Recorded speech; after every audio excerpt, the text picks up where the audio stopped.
There you are. You are live. Make sure.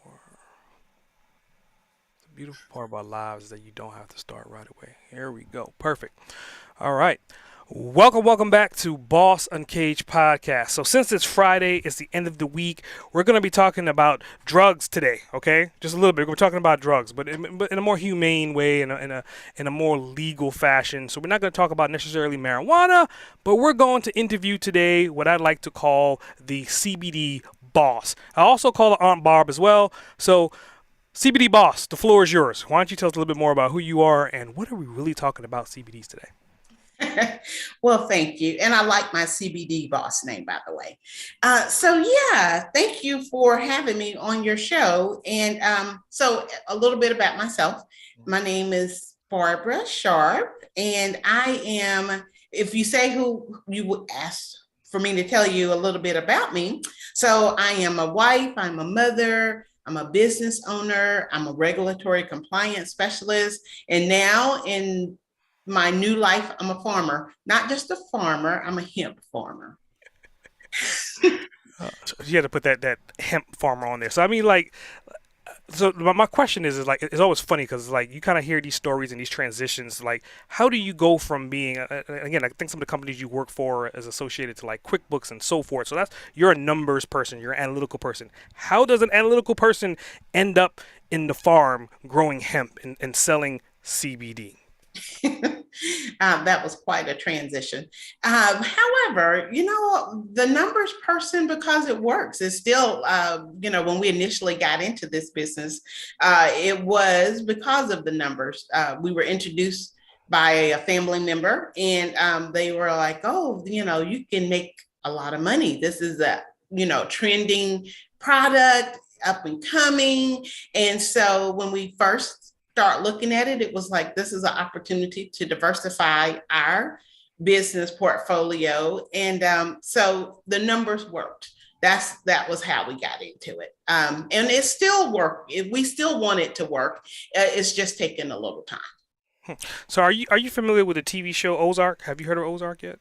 Yes, I am. So like when I think about like a power couple, right? So like you're the numbers, right? You're the numbers, and then your husband, he's like a narcotic specialist, right? He's like ex SWAT team guy. So like again, if you're gonna get into drugs, ideally that's the ideal customer service representative that you want from both parties. So just talk about that a little bit. Like how does a cop then get into this game as well with you? How did you convince him? Is my question. Actually, he convinced me. Oh, okay. But you're right. So for he retired from the police department, and for the last 8 years of his career, he worked on the drug task force. So being around drugs and marijuana and all of the other part of it, the illegal part of it. Yeah, he was out there trying to make sure those types of things didn't hit the street, and those people were, not allowed to do what they were doing. However, this is totally different. So you're saying, how did he make the transition? It was because he realized that hemp CBD is totally different from marijuana. Often people get that confused, but is that just that little difference of that 3% THC that makes all the difference?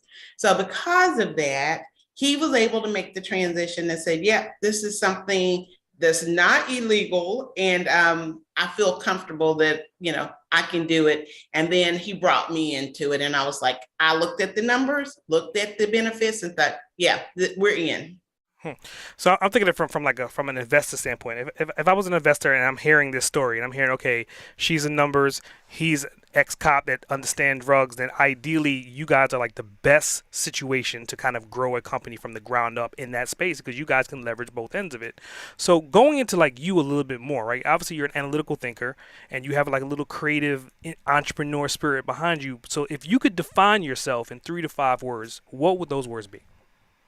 I would say you actually hit the nail on the head. I do have a creative side. I am very analytical, so I don't, and I'm risk adverse, which is probably the opposite of what I'm doing, but not too much because, like I said, I didn't go into it blindly. We looked at it, we did the research, And on my side, it was like, we can make the numbers work. And on his side, it was, yeah, this is, because a lot of times, especially I can speak for my husband, seeing and being on the streets and the marijuana part of it, it was, he saw the other end, the illegal end, but now we were able to see that this is not that part. And so this is something that, like you said, if I was an investor, I would say, you know what, they do know both sides of it. And if they're comfortable with it, then I can get comfortable with it.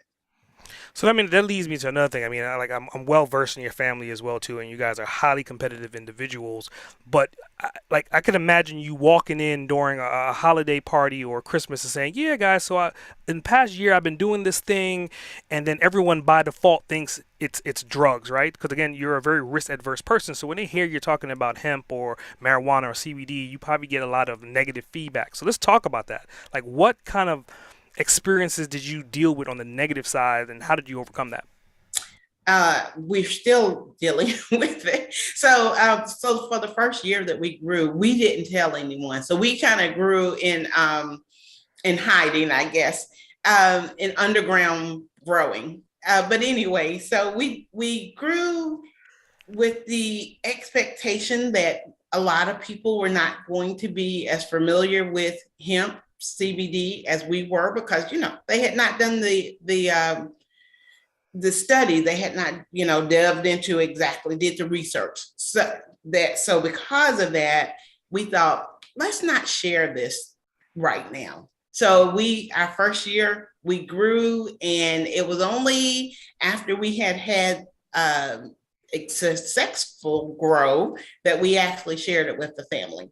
And that way we were able to say, yes, we've grown it. This is where we are. And let us tell you why we grew it and a little bit more about the product. Because at this point, we were versed in it by then. So, yeah, it wasn't something that we shared openly with family and friends. And as a matter of fact, now with my father-in-law, he still thinks we're growing marijuana.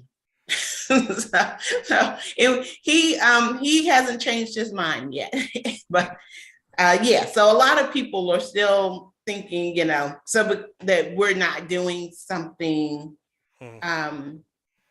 legal. And because of that, it's still an education part that we have to overcome.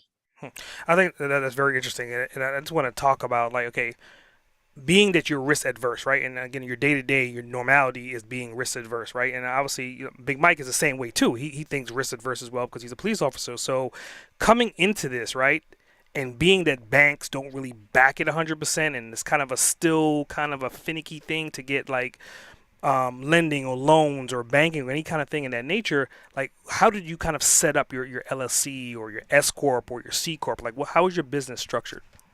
So actually, it is a LLC, and you're right, it is, because on the federal side, it's still not legal. And I know you hear the stories that about a lot of these stores, and they have a vault full of money and guards and stuff like that, because you can't put it in the bank. They are working on that. So, but there are still ways to do it if you're not telling your bank that you're hemp related or CBD, that you just have it set up as and we were in business prior to this. This is just our latest business project. So because of that, we didn't have to disclose that to the bank that we had expanded our business. But yes, you're right. If you're new, there are a lot of that's one of the obstacles, is where do you put your money when you make it? Because if not, you can always put it in crypto, I guess. Mm-hmm. It's funny that you brought up crypto, but we'll say that for later on. So I just want people to understand, like, you grew up in a household with four sisters, so you guys are like highly competitive individuals, right? And you kind of alluded to having multiple businesses. So again, you're risk adverse on your day-to-day norms. You're dealing with numbers, and you're kind of like a strategist in that sense. But this, like, kind of, what other businesses have you been in until or up until when you got into hemp? Like the story in between. Oh yeah. So I was thinking back about this. And so actually, like 1994, I think I actually started my first business, and it was with a friend of mine. And we started a small business, woman owned business, and it was called the Atlanta Entrepreneurial Training Center. Hmm. And the focus was on helping small businesses. I actually was working at the bank and for small business lending. So it gave me some insight into the struggle that small businesses often had with funding, with resources, and I often said that they were able, they were very good at the barbecue sauce, but they didn't understand the business part, which was the part that will hurt them. And as you know, most small businesses, go out of business in the first 5 years.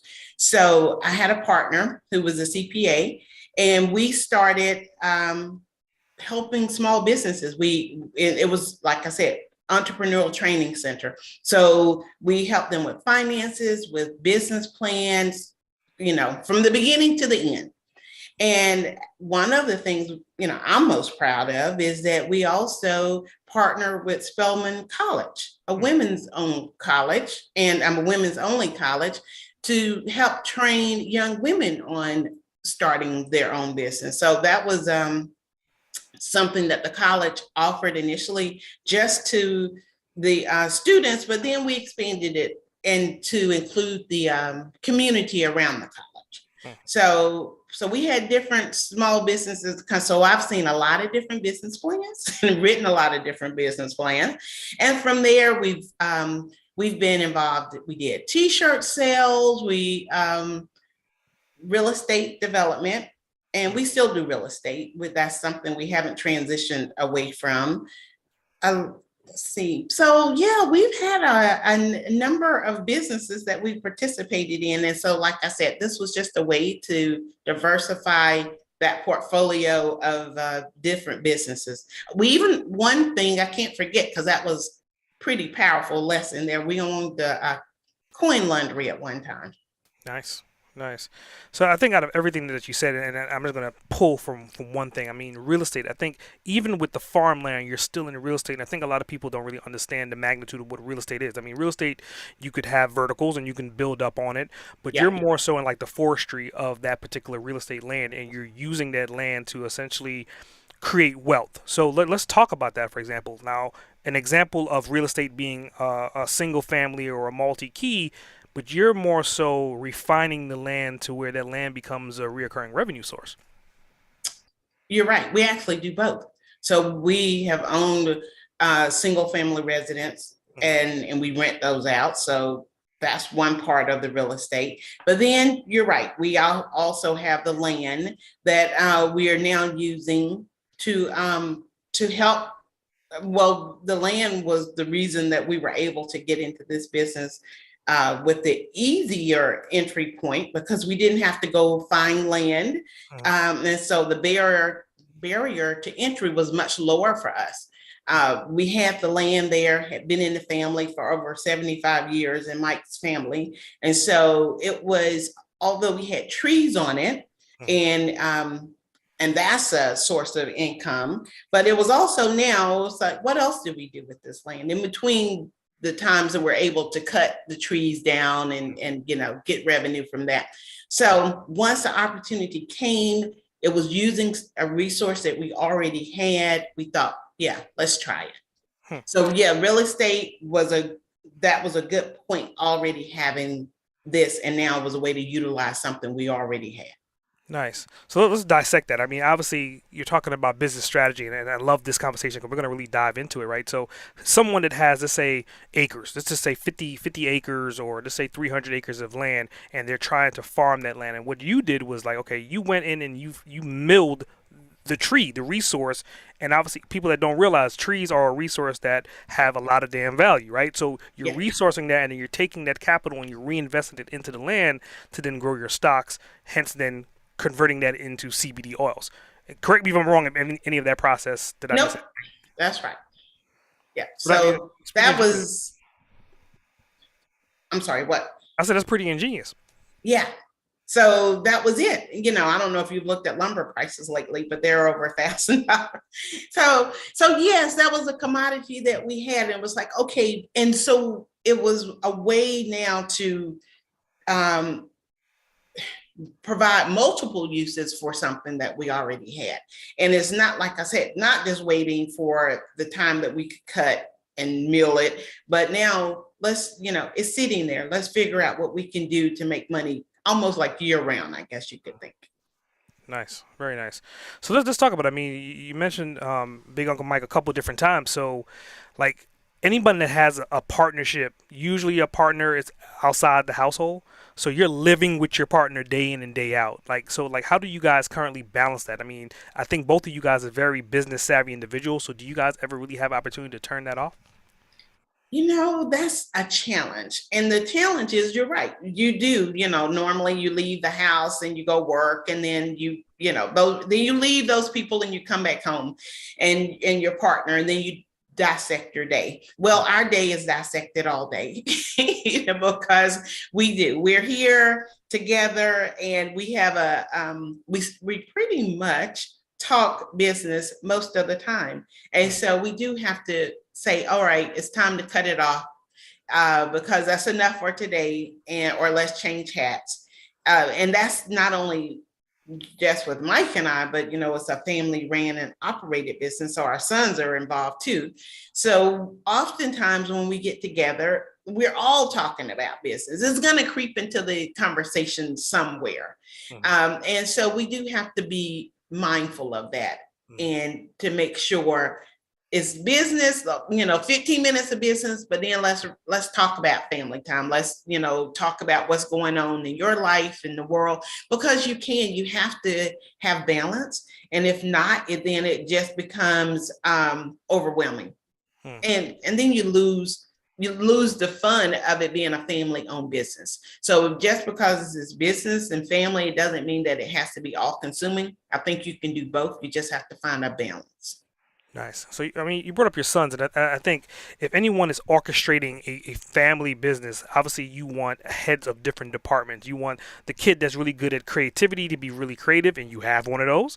And you want a kid that's really good at operations, and you have one of those. So, I mean, obviously you and your husband are building a business that when you pass that torch on, you know that legacy could live on, because your two kids could easily step in and take over where you left off. So let's talk about, like, how did you actually convince your boys to jump on the bandwagon, especially considering that it could be perceived as an illegal substance? Yeah, they actually have more information on it than we did. um, it wasn't in each one of our businesses that we have had. I remember when we had the coin laundry, it was their job to go around and collect all of the quarters out of the machine, and then back in the day, and then wrap it in the wrappers for us to take it to the bank. Same thing with the t-shirts or whatever business when we will buy a property and have to rehab it. We've all, everyone's painting, everyone's, even since they were little. So we like to believe that we've established and built a culture of business and so it's a norm. So it's not, if I'm going to come in, is okay, what's the next thing? And yes, I buy in because one, I'm a part of this family. Two, I know you guys where you're trying to go with this. And it's, we said we're building to an enterprise and a legacy. And, and they know that eventually it's going to be theirs. So we want them to be a part, and they want to be a part because they have input now so that they'll be able to take it to the next level later. So they're not going to be coming in after we're gone and trying to figure it out. It was like, oh no, I definitely understand the roadmap because I was there when the roadmap was being written. Nice, very nice. So let's talk about like this overnight success, because I mean, obviously you're kind of like the polar opposite. When I usually ask this question about being an overnight success, and usually 9 out of 10 times someone is saying it took 20 years, and obviously you have a track record of multiple different businesses. But let's talk about this new CBD business that's becoming very successful as time continues forward. How long have you been on that road? On the CBD road, this is 3 years. So we started in Georgia. It was licensed in 2019. However, it took us a whole year before we were actually able to get our license and start growing. So we had our first grow in the summer of 2020. And so that began this whole different project of that we're in now. And like I said, now we'll be coming up to our third grow year that will start in June. So yeah, it overnight success for business, or it was been a journey for business, but for this new venture, it's been sort of just a few years. Nice, nice. So let's talk about like time travel, right? And obviously, time travel. I mean, eventually it probably will be real, but right now it's not. But if it is real, as of right now, if you can go back in time and change any aspect of, and again, you can go back before the CBD, you can go back to your coin laundry, the real estate. What's one thing that you would go back if you had 5 minutes to talk to yourself? What would you say to yourself, and when would you go back to? Probably in my I would say maybe 20s and 30s. That would be the time, because to say make some different decisions Hmm. about business early on. But that really would have involved having the partner that I have now. So Mike and I, when we got together, because you're right, we are very business oriented. And so once we got together, that was one of the things that kind of drew us together, and it's been our, I guess I that's connected us. Hmm. So because we're always trying to think of what's the next opportunity, what's the next thing.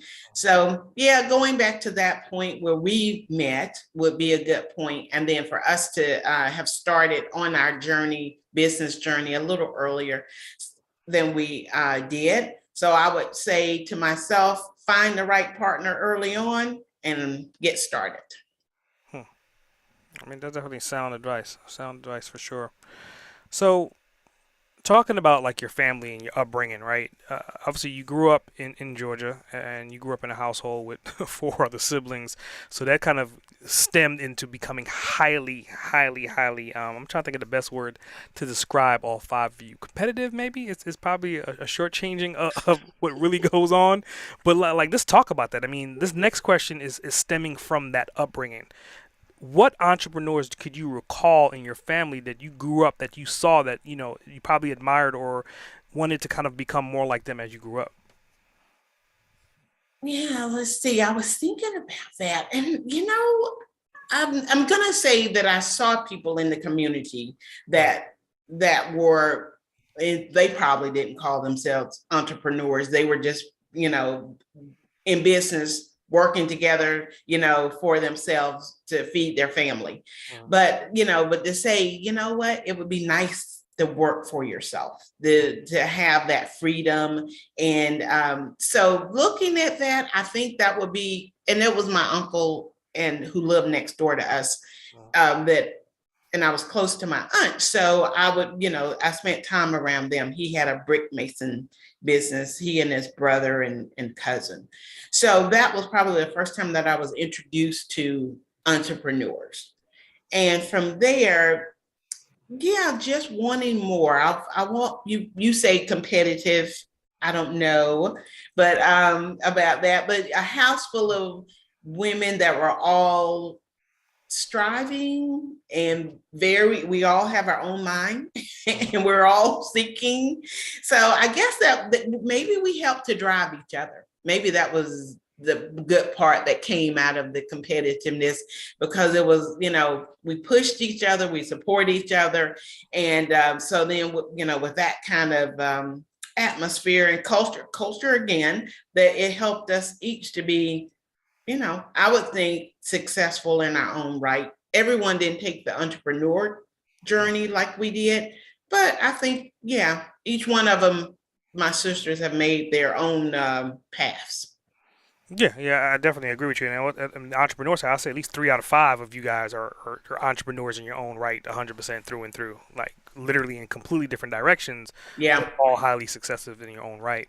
So going into like, So you talked about your family, you talked about your husband, you talked about your kids, and I think we alluded to this a little bit earlier, but let's dive into it a little bit more. Like, how do you guys currently like juggle like that work-life balance? And is there really even a thing called work-life balance in your house?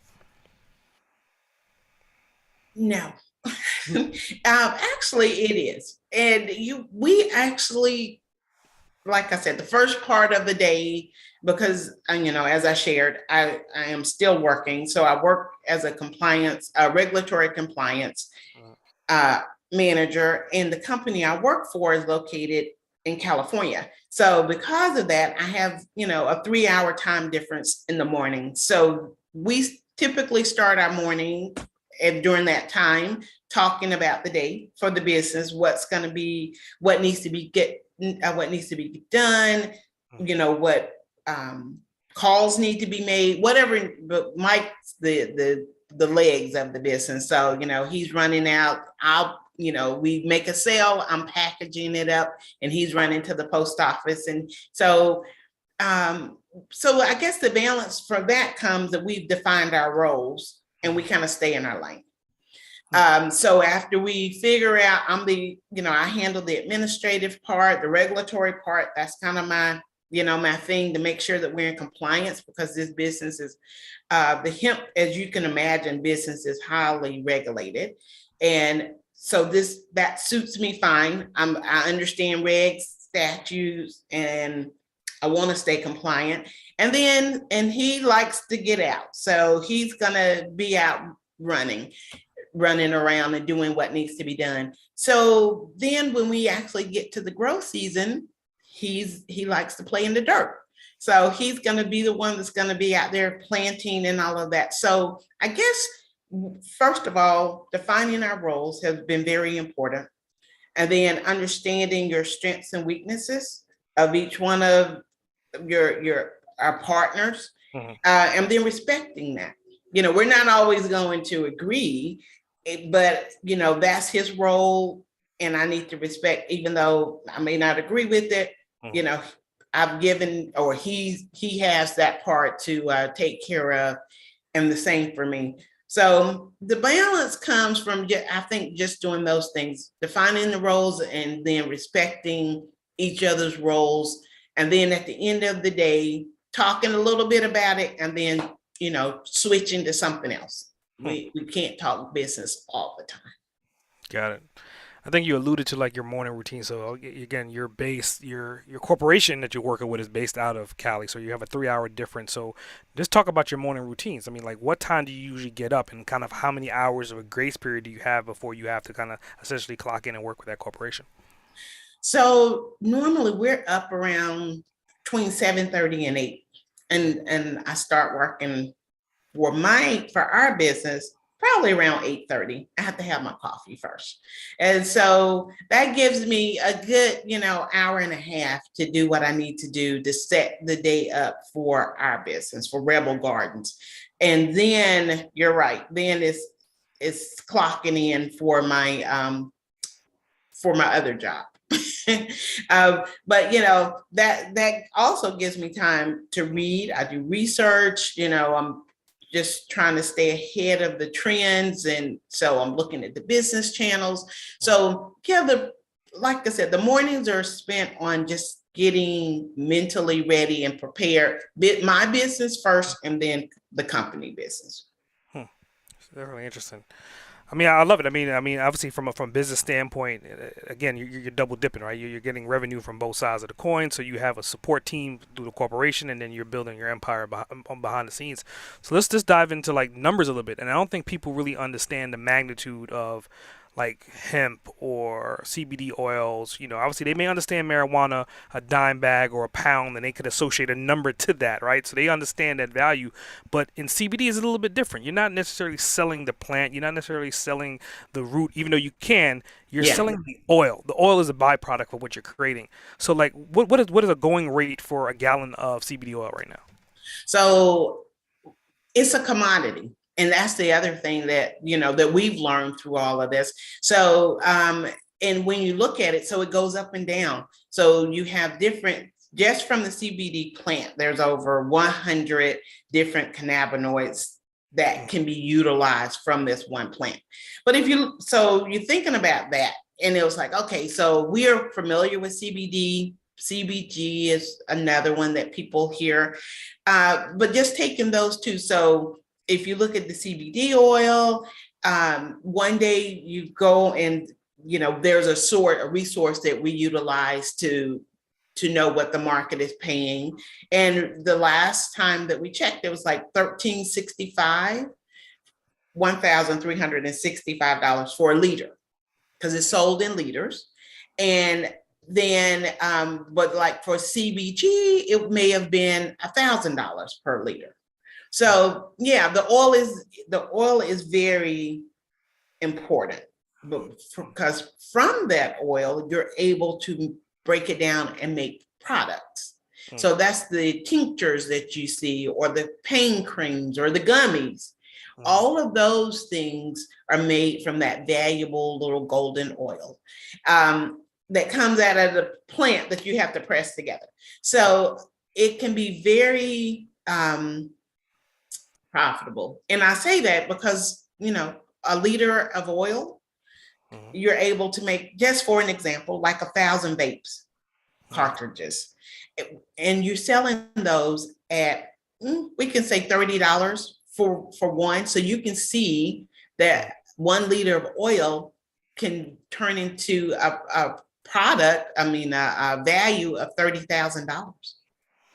Yeah, so I want to break that down for our listener, right? What this woman just said is that a liter on average is somewhere between, let's say, 1,000 to, let's say, 1,200, and I'm just throwing out the average number, right? So there's about 3.7 liters in a gallon, so you times that by 4, so you're looking at potentially $5,000 roughly on average per gallon, right? The average gallon of gas is what? The average gallon of milk is what? The average gallon of Coca-Cola is what? So I want you to think about these numbers. Like, these are every single day products that we use, and gas is probably it's oil-based product. Maybe at the highest premium right now, it's $4 to $5 per gallon versus $5,000 per gallon. And this is raw content. This is not the refined. This is not in product. So just selling that at wholesale, the markup is ridiculous when you didn't refine it into an actual household product that could be delivered on store shelves. Correct me if I'm wrong. No, that's correct. Yeah. Okay. I just want to put that in that's why the oil is so valuable. Yeah, yeah. I'm just sitting here, and it's like I think our listeners, everyone is thinking about getting into hemp at this point, because it's like, why would we do anything else but get into that if you can, $5,000 a gallon? That's crazy. So you talked about reading a little bit earlier, and I think you're a really avid person. You have an MBA, so obviously you read and you have read. So my next question is, on your journey to kind of get to where you are, what books do you remember that stand out to you that you've read that you would like to recommend to our listener? One book in particular is by Truett Cathy, and the title of the book is "It's Easier to." I have it right here. It's easier to succeed than it is to fail. And so that book, I read that book years ago, and I've actually had an opportunity to visit the campus and meet Mr. Cathy. But what resonated with me was that he took something, a chicken. It was a chicken sandwich. He didn't invent the chicken. But he invented the chicken sandwich. And he failed numerous times because most people thought, you're not doing anything new or special. It's just a fried chicken sandwich. But through that, he kept, reinventing himself. He kept making tweaks and stuff to this product. And so he came up with, the Chick-fil-A sandwich. So, when you think about it, I think anyone that's starting on the journey should know there's going to be failures. We've had ups, we've had downs, we've had sideways in businesses, like I shared with you the different businesses we've been in, we've been a part of. Well, they didn't all succeed, but we learned from each one of them. So I would recommend that book, and simply because it just shows how to stay focused and resilient and keep believing in what he kept believing in his dream. And that's been a good reminder for me. Don't give up on your dream, even if it looks like it's not happening right now. Interesting. Very, very, very, very interesting. So, I mean, with all this information and all the, like, again, obviously you had accolades left and right. It seems like you lived 20 different lives in one lifetime, right? And especially with the business side. Like, have you had an opportunity or have you at least thought about writing a book as of yet? Maybe when I retire, maybe when the boys take over the business, and then I'll have a chance to. But but maybe not a book, but maybe some way sharing this knowledge as we're going along. So maybe writing some papers that will be beneficial to people. Because, like I said, we started this is our third year. Last year, each year we're doing different parts of this business to because we believe that the best way to control the quality of our product and to make sure that we have control is that we're going to vertically integrate from seed to sale. We need to control it, and so each year we're taking on a little bit more of that responsibility ourselves. But there's a lot of information we're finding that's not out there. We bought this bucker machine and we didn't know anything about how to run the bucker machine, and it was like, oh, all right, so yeah, maybe that's something I need to write for someone else so they won't have to spend, you know 2 days of trying to figure this out and looking at Google and calling. So maybe that would be what I would do first, is maybe just write papers to help someone else. And maybe at the end, I'll compile it and write a how to start a CBD hemp business for dummies. Nice, nice. I think you brought a really good point in talking about like supply chains, and you're talking about from seed to sale.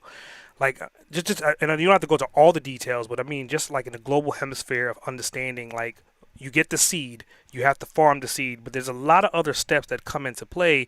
And I remember talking to Mike a couple of different times, and he was saying that he had to set up the fencing, he had to, make sure he put particular feeders out because deers were eating it or hogs were trying to eat it, and you had to figure out what grains to keep them away, and you have to factor that into your costs, and then you have to harvest, and then you have to dry. What are some other things that have to go into play that you have to factor in from seed to sale? It's very labor intensive. So, when you think about, oh yeah, it could be the $30,000 for this one liter that you could possibly make. Well, it's a lot of time that goes into that. So these seedlings become like your baby. So each year we have to decide on which strain we're going to even grow. Mhm. So it's time thinking about that, because each strain represents, they have different benefits. Mhm. So what are we looking for? What's the purpose? So you're not just going out and growing seeds, but it was like, okay, what's going to be the end result of this? And then, yes, so it's the water. The first year we planted them, and then it was a drought. Mhm. Last year, it was almost too much water. So, Mother Nature has a hand in this either way. But then it's the insecticide or the fertilizer. You have to make sure that you're keeping the bugs off at one point, but then you're fertilizing it on the other end. Mhm. And all of the other stuff, the weeding, it's a lot. So during that growth period, you typically start in June. We're harvesting in September. So it seems like it's not a lot of time, but you have to prepare the ground. So we'll start in like April or May, getting the ground, that's tilling the soil, testing the soil to make sure that it's going to be at the right pH level to make a successful grow. And then going all the way through, keeping the weeds down, all of that stuff, it has to be done in order to have the product that you want at the end. And then you're right. Once we harvest it, we take it and we dry it. And there's, multiple ways that we can do that. Mhm. Either we can hang it up the old fashioned way, or we can, try and use technology and we can put it through this automated dryer. And then you have processing, which gets it to the valuable oil, which is the pressing and all of that that's going to get it to the oil. But then from that, you decide on what products you actually want to. So it goes from a processor, then I guess to another processor, because that's actually where you get the products from. And like I said, that determines if you're making vapes or if you're making pain creams or tinctures or whatever you're going to make. And that's really kind of driven by the market. So what's the pop? You don't want to, be producing gummies and no one's interested in gummies anymore. They're gone to pre-rolls. So it's always so what I was saying is always just keeping your ear to the ground to know what the trends are, because that's how you have to be able to pivot to make sure that you're going to be successful. So, I mean, I think based upon what you just said, and it was so much information in that, I just want to take about one part, and I think you said it earlier on about, like, I guess genetic splicing or genome, or so. I mean, are you like breeding these things like dogs? I mean, how, like, I mean, it kind of came across like that. It's like, okay, how are you selecting seeds, and do you look at the mama tree versus the dad tree? I mean, like what's the process of selecting the right strand of DNA for that particular plant? Well, we did have a mother tree at one point, but yeah, so and that's the part that we've learned. So when I say that we've become both students of this plant and the field that we're now find ourselves into, because we're learning that. So we deal with the genetics, the person who actually produces the seed, and we'll talk to them and say, this is what we're growing for. We want to, this year, we would like to focus on more plants that's going to be associated with pains or inflammation. And so that's the plants that they will produce for us. Pains strains that will be targeted towards a specific ailment. That's interesting. So I mean that's very interesting because I mean obviously when you're talking about business strategy and you're talking about planning, like you're essentially taking an entire season with the hope that a 24 month, 12 to 24 month turnaround time that product is going to be sourced and used in the future. So let's talk about future, right? I mean, obviously you're talking about gummies, you're talking about lip balms, you're talking about oils, and those are like some of your primary products. Where do you see products going 20 years from now? Like what products are you planning or would like to have distributed from your store in the future? We want to actually transition to the medical marijuana and the more on the medicinal. That's where we want to go to, that space, and it's simply because it is going to be the growth of the future as more and more people, as they get more and more licensed, especially here in Georgia, the medical cannabis. So what our oil will be used for is to break down that medical marijuana that they're going to be producing, because you have to use the hemp oil to dilute it so that it will be able to be ingested by people. So we want to work with that. We see that that's where the industry is going, and so we're working towards that to be a part of that space. I mean, it's definitely an interesting topic. I mean, it's crazy to me that like just thinking about what you guys are doing, and I think it's great that you're doing it, and then you're diving into like a core niche. So like my next question is like when you think about farming, a lot of times people think about farming as far as machinery and workers, but in today's world, I think there's probably a lot of tech behind the scenes. So like, what software are you guys potentially using to just say track what's going on the farm or on your day-to-day numbers that you would not be able to do what you're doing without having access to that platform? Well, yeah, because prior to this, I wasn't really familiar with Shopify.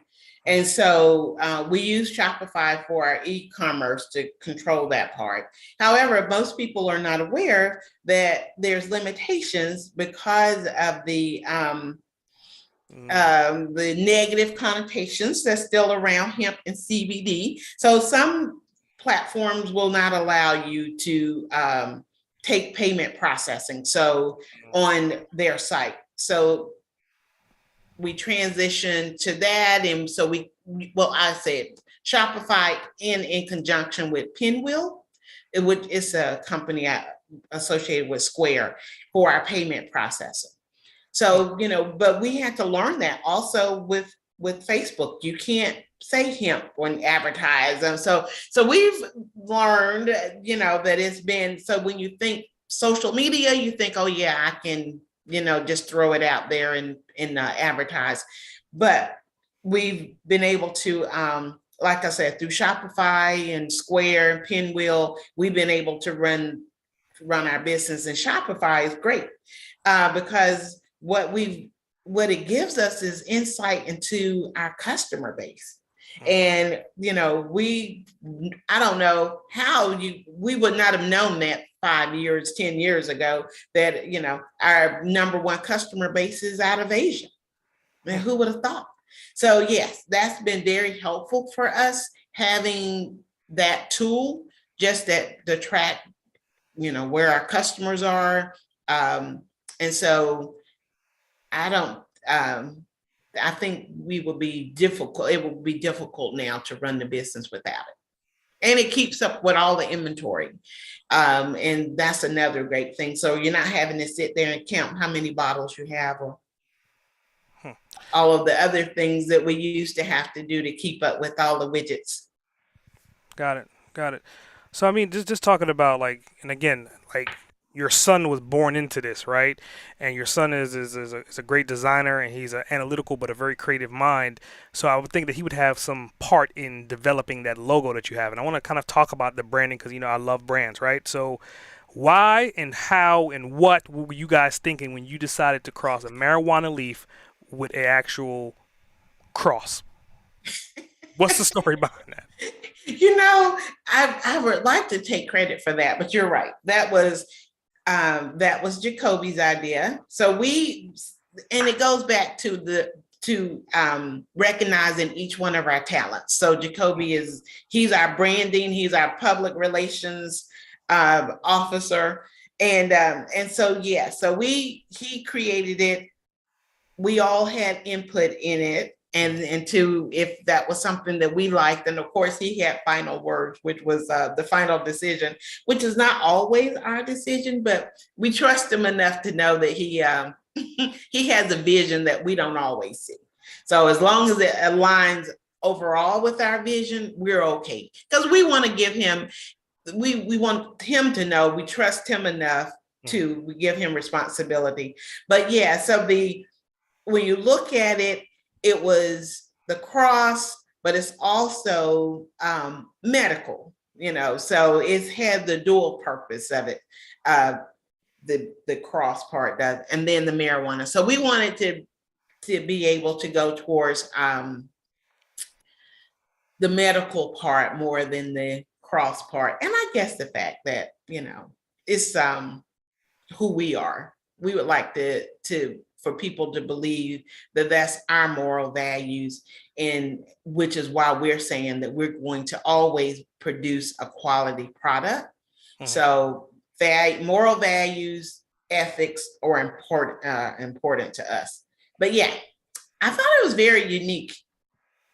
Yeah, it definitely is. I mean, to the listener, if you have a chance, you definitely want to go to rebel-gardens.com and just check out like the product listing, but the logo as well too, which kind of leads me into my next question is with the insight, right? The insight of a brand specialist.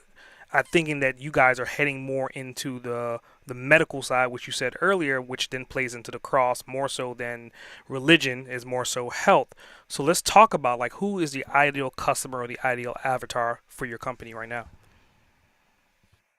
But I would say it can go so many different ways, because, if you look at it, you think, oh yes, older people because they have more ailments, but then it's younger people because they too have anxiety. And so over the last couple of years, I think if nothing else, dealing with what we've been dealing with, stress level and anxiety is at an all-time high.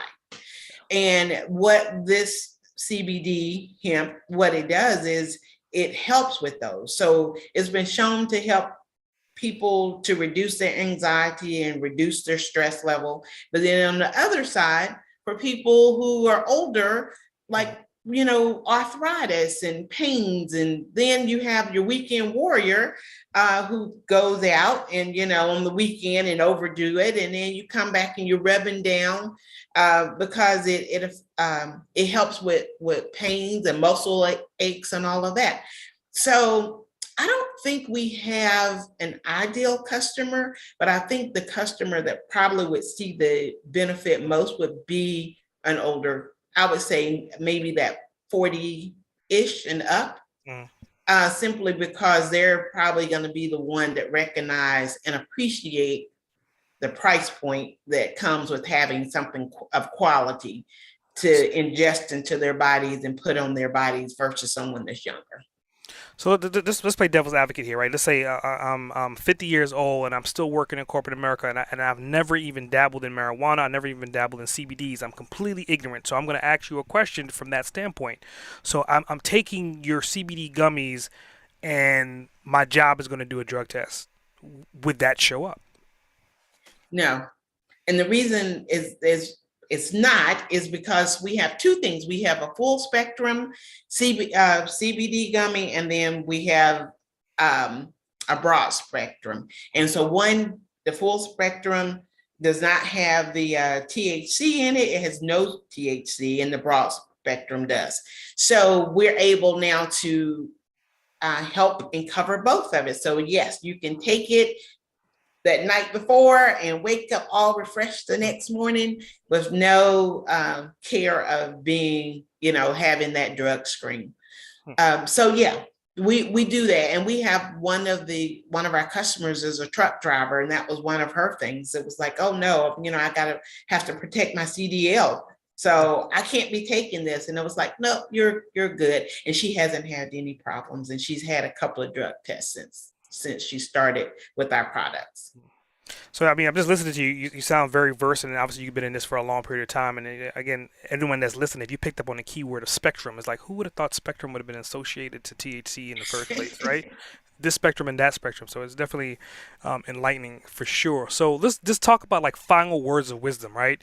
So if you are talking to this person that's 45, maybe 50, even 55 years old, and they're still in corporate America, and they're listening to you, and you're like, oh my God, like this is my calling. I would love to get into this business. What words of insight would you leave for them to understand the next steps? I would say, two things. One, do your homework.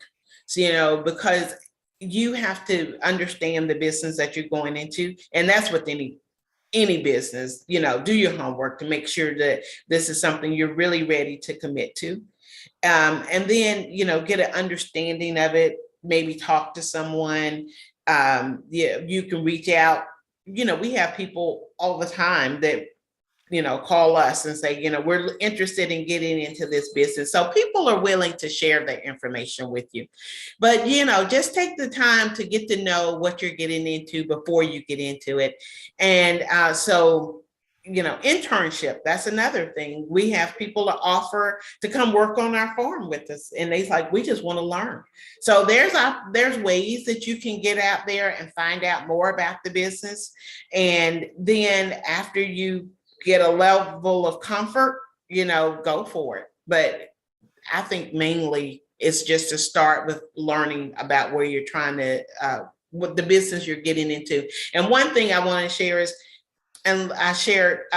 is always to learn the language of the business, because that goes a long way in understanding exactly, the lingo, like you just said, spectrum, and would not be associated with CBD, but it is, but it means something totally different. So if you're coming from one industry and you're trying to cross over and use the same words, it doesn't match. So, but the more you know, the you get a level of comfort, and then you can make the right decision if this is something you actually want to be a part of.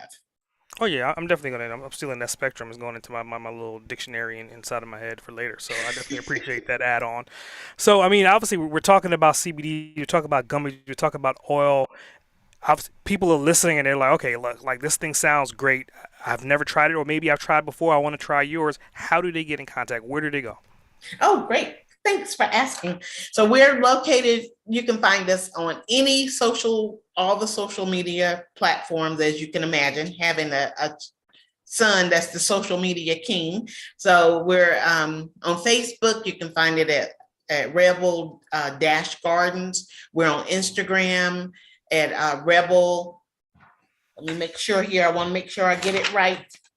So we're at rebel.gardens. So at Rebel Gardens for Instagram. And that's it. And you can always, like I said, you can always call, find us on yeah, I have my notes here. Or you can give us a call. So, I mean, the marketing guy is probably saying, I gave you a list. You should have just. I know he did, and I'm memorized trying the to list. read my list here. And so the main thing is to follow us on Rebel at Instagram at rebel.gardens, or our website is www.rebel-gardens, or Facebook. I think it's beautiful. I mean, you guys have divided and conquered, right? I mean, you have your marketing guy, you have your operations guy. You know, you fall more on like the CFO, CEO level. So, hey, I'm not mad at you, man. I'm the boss. I hear that. I hear that. So I got a couple bonus questions for you, and this one it's gonna be interesting because I mean earlier on we was talking about all these different achievements. I mean obviously going to college and growing up in a household that was competitive, even though you may not see it as competitive, right? And then getting into businesses, getting into real estate, getting into the coin laundry, getting into hemp. I mean the list goes on. Outside of those things, right? Or maybe just include all of those things. Outside of your family, what is your greatest achievement to date? Outside of the family, I Oh would yeah. say No kids on this one. Nope. No kids on this one. Nope. You know, I would say actually, okay, going back to school later and getting my master's. So I spent, the first part of my life raising my children. And then it was after they got to a certain point, I said, it's time now for me to go back and do something for me. And so education was important for me to achieve, so I felt, to get to the next level, and as a source in a sense of accomplishment. So getting my MBA at a later age was a great achievement because, oh man, it would have been so easy not to do it. But I thought, it was well worth it, but it was also challenging. I think you're always up for a challenge, so you wouldn't be who you are if you didn't have challenges for sure. Yeah, even though I think it's like, okay, I'm through, and then I always think of something else to challenge myself with. Yep. So, got another bonus question for you, right? If you could spend 24 hours in a day, uninterrupted for those 24 hours, who would you want to spend that time with? It could be past or present. My grandfather, William D. Reed. He was a pastor, the patriarch of the family. He's on my mom's side, and my mom's dad. She's an only child, and he spoiled her, and thus we were spoiled. And so, but he was very insightful. My grandfather was a very giving person, but you could ask him questions and he would actually ponder the question and give you a response that was, very insightful. So he was my go-to person, when I really wanted to know something or had a question, he was my go-to person. But he was also the strong supporter of the family. And so just to know what he would think about this business and what we're doing, although I know he would be the cheerleader because that's who he is. When you're happy, he's happy. He was just always there, rah, I'm going to support you. But it would be interesting to know what he thinks about what's going on with this business, and well, it's just what's going on in general now with this world. Yeah, yeah, definitely interesting. And I didn't realize that your mom was the only child. I mean, it just kind of like I would think some of your entrepreneurial insight comes from her as well too, because I've heard stories, and I've read books, I'm seeing like this woman is a hell of a legacy as well too. So I mean, raising five strong, independent women, it only makes sense coming from that type of bloodline for sure. Yeah, yeah. Yeah. She's the only child. I had no idea. It's crazy. So going into closing, I mean, obviously, as the Boston Cage host, I want to make you the host, and I want you to interview me. What questions do you have for me? I think I mostly want to know because you've now heard my journey or our journey, and and this him, and I know you're doing your homework, but the where do you kind of see as you, if you were just getting into it, would you see this hemp or CBD journey as something you would aspire to be into? And if so, why? And if not, why not? I think it's a good time if you're not in that space yet. To how do you kind of take what you know from the real world and then apply that to like metaverse? And again, think about metaverse as a third party representation of the real world. But imagine hemp shops in the metaverse, right? Imagine hemp farms in the metaverse, and it's kind of like, well, what is that going to do for me? What is the NFT in hemp going to do for me in the fake world? But then you can probably use that environment as access passes. If you then buy your NFT, your Rebel Garden NFT, then you can get access to discounts and get access to seeing us on the farm. And the only way you can do that is by having the NFT. So merging the real world with the alternative world, that's the direction that if I jumped into space, that's what I would do. I would start growing hemp in a digital environment and then attaching it to your products and getting commissions off of selling your products through my digital world. Interesting. See, I hadn't thought of that. Um, yeah, I haven't played much in the metaverse world yet, so that would be an interesting world to be in. All right. So, is there any other parting words that you would suggest for anyone? And for me, that was one, but just as you would think, where you would see, based on what you know, Mm. us growing, where do you see us growing in the next 5 years? Well, I'm thinking that since you guys are already tackling like the whole supply chain, like once you kind of get your system down packed to where you can have the supply chain 100% owned and operated by you, and you don't have any third party vendors or anyone else then coming to you for that source, then then like what does that look like on a global scale? Like, could you add more land to it, right? Could you add more products? Could you then become the manufacturer for other people that then bring you oil? I'm just thinking right now is just the tip of the iceberg. You guys are really starting, but I think once you get a hold of that supply chain and you have every aspect of that system locked down, packed, and in the system, then why wouldn't you not franchise it? Why would you not go global with it? Good. I like that. Man, look at this. I'm getting free consultation right here from valuable information. Oh, yes, yes, yes. So I mean, you got it's Friday. I got whiskey coming to my office soon enough. So you got any last questions before we close out today? No, but I do want to share one thing you mentioned earlier. So I would do not want to get in trouble with the PR person that we will be having our first live event for 2022. It will be February the 26th. It's going to be at the Be Social location from 11 to 1. It's free.